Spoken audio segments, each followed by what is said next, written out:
হরিশপুর নামে একটি রাজ্যের রাজা ছিলেন হরিশচন্দ্র। তার একটিমাত্র রানী ছিলেন যার নাম ছিল ইরাবতী। তারা দুজনেই খুবই ভালো ছিলেন।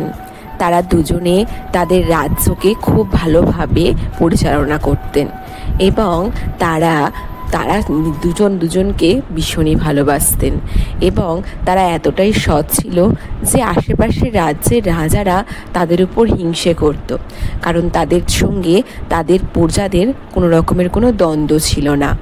রানীও খুব ভালো ছিলেন, সবাইকে দেখভাল করে রাখত, সবাইকে সাহায্য। রাজা হরিশচন্দ্র ও ইরাবতীর একটিমাত্র কন্যা সন্তান ছিলেন যার নাম ছিল ইন্দুবালা। সবাই তাকে ইন্দু বলেই চিনত। তিনি ছিলেন রূপে লক্ষ্মী এবং গুণে সরস্বতী। অস্ত্রবিদ্যাতেও তিনি অনেক পারদর্শী ছিলেন। বড় বড় রাজাদের তিনি হারিয়ে দিতে পারতেন। তার বাবা তাকে সমস্ত বিদ্যাই প্রদান করেছিল এবং গ্রামের সবাই তাকে ভালোবাসত খুব। আর ঠিক তার পাশেই ছিল আরও একটি রাজ্য। সেই রাজ্যের রাজার নাম ছিল বলরাম। সেই বলরাম রাজাটি প্রচণ্ড পরিমাণে যোদ্ধা ছিলেন এবং তার খুব ইচ্ছা ছিল যে সে পাশের রাজ্যটা অর্থাৎ রাজা হরিশচন্দ্রের রাজ্যটা তার দখলে নিয়ে আসবে। সেই জন্য সে খুবই চিন্তায় থাকতো, কারণ রাজা হরিশচন্দ্রকে হারাতে গেলে প্রথমে তার প্রজাদের হারাতে হবে, এই জন্য সে চিন্তায় থাকতো। আর সেই রাজ্যের একটি মাত্রই রাজপুত্র ছিল যার নাম ছিল রাজচন্দ্র। তিনিও ছিলেন খুবই বলবান। তিনি বুদ্ধিমত্তার সাথে যুদ্ধ জিতে যেতেন। এমন কোনো যুদ্ধ নেই যে তিনি জিততে পারেননি। সেই জন্য রাজা তার উপর সমস্ত দায়িত্ব দিয়ে তার রাজপাট সমস্ত কিছু সে তার হাতে তুলে দিতে চায়।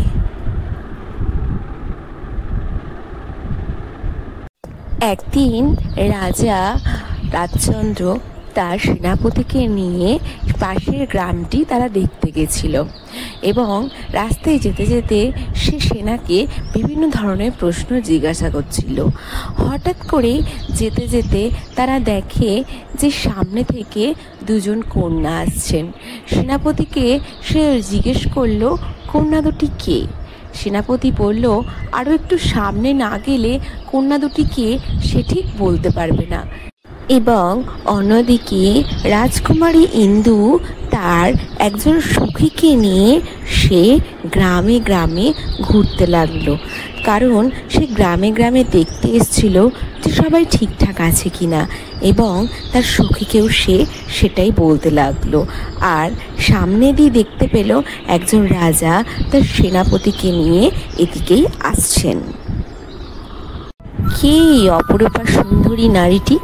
দেখে তো মনে হচ্ছে আমাদের পাশের রাজ্যেরই নারী, এবং তারও তো শুনেছিলাম যে এরকম সুন্দর দেখতে।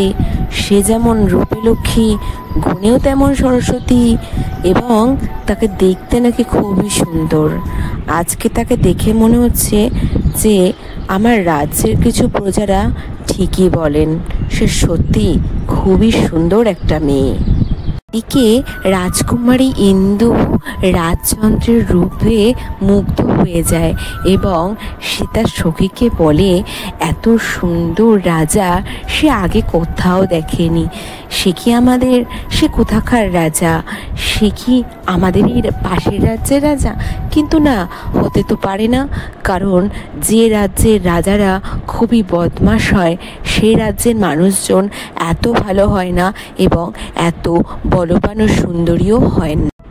এরপর তারা দুজনের দিকে তাকিয়ে দেখতে দেখতে তাদের দুজনের পাশ কাটিয়ে দিয়ে তারা দুজনেই দুই দিকে চলে যায় এবং মনে মনে ভাবতে থাকে যে তারা দুজনে আবার কোনো না কোনো দিন কোনো না কোনো জায়গায় নিশ্চয়ই দেখা হবে, নিশ্চয়ই তাদের আলাপ হবে।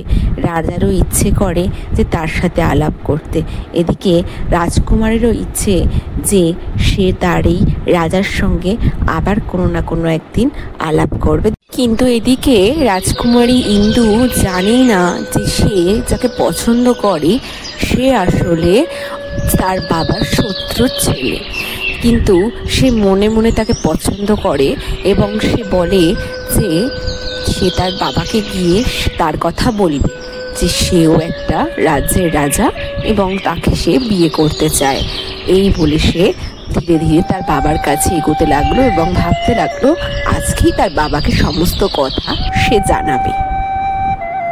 একদিন ইরাবতী হরিশ্চন্দ্রকে ডেকে বলে যে তাদের মেয়ে তো বড় হচ্ছে, তাদের মেয়ের জন্য এবার একটা সুপাত্র খোঁজা দরকার। তাদের মেয়ে যে অনেকটাই বড় হয়ে গেছে, এবার তাকে ভালোই ভালোই বিবাহ দিতে হবে এবং তার জন্য দেশ বিদেশ থেকে ভালো পাত্র নিয়ে আসতে হবে। তাই রাজাকে সে বলে যে সে যেন দূরে কোথাও থেকে একজন রাজপণ্ডিতকে ডেকে নিয়ে এসে তার মেয়ের বিবাহর ব্যবস্থা করে। রাজা একটা গরুর গাড়ি পাঠায় এবং সেই গরুর গাড়িতে সে তার একজন সেনাপতিকে পাঠিয়ে দেয় এবং সে সেনাপতিকে বলে সে যেন দেশ বিদেশের কোনো একটা ভালো সুন্দর ছেলের সম্বন্ধ তার মেয়ের জন্য নিয়ে আসেন এবং সে তাকে একটা পত্র লিখে দেয়। সেই পত্রটা সে বিভিন্ন রাজদরবারে নিয়ে যেতে বলেন সেই সেনাপতিকে। সেনাপতিও তার কথা মতোই কাজ করেন। কিন্তু ইন্দু যখন তার বাবাকে এসে বলে যে সে রাজচন্দ্রকে বিয়ে করতে চায়, তখন তার বাবা তাকে বলে যে রাজচন্দ্র হলো তাদের পাশের রাজ্যের রাজার ছেলে, কিন্তু সেই রাজ্যের সাথে তাদের সম্পর্ক তো ভালো নেই এবং তাকে বিয়ে করতে হলে তাকে তার রাজ্য ফেরত দিতে হবে, না হলে সে কোনো দিনই রাজচন্দ্রের সঙ্গে তার বিবাহ দেবেন না। কিন্তু এদিকে ইন্দু তো রাজচন্দ্রকে ভালোবাসে, তাই সে ঠিক করে সে রাজচন্দ্রের সাথে কথা বলবে এই ব্যাপারে। ইন্দু রাজচন্দ্রের সঙ্গে আলাদাভাবে দেখা করে এবং রাজচন্দ্রকে বলে যে সে বিবাহ করতে পারবে না, কারণ তিনি তার শত্রু দেশের রাজ্যের রাজার ছেলে। সেই জন্য সে বলেন যে আমাকে আমার রাজ্যটি ফেরত দিতে হবে, তবে গিয়ে আমার বাবা তোমার সাথে আমার বিবাহ দেবেন। যদি আপনি এটা করতে পারেন তাহলে বিবাহ হবে। রাজচন্দ্র আশ্বস্ত করে যে তার বাবাকে গিয়ে সে সমস্তটা জানাবে এবং বিবাহ সে করবেই তাকে। এদিকে রাজচন্দ্রের বাবার ইন্দুকে পছন্দ থাকায় সে ইন্দুর বাবার সমস্ত রাজ্য ফেরত দিয়ে দেয় এবং রাজচন্দ্রের সাথে ইন্দুমতির বিবাহ স্থাপন করে এবং তারা দুই রাজ্য মিলে খুব ভালোভাবে রাজ্য পরিচালনা করতে থাকে এবং ইন্দুকেও তাদের বাড়ির বউ করে নিয়ে যায় এবং তারা দুই রাজ্য মিলে সবাই সুখে শান্তিতে প্রজাদেরকে নিয়ে বসবাস করতে থাকে।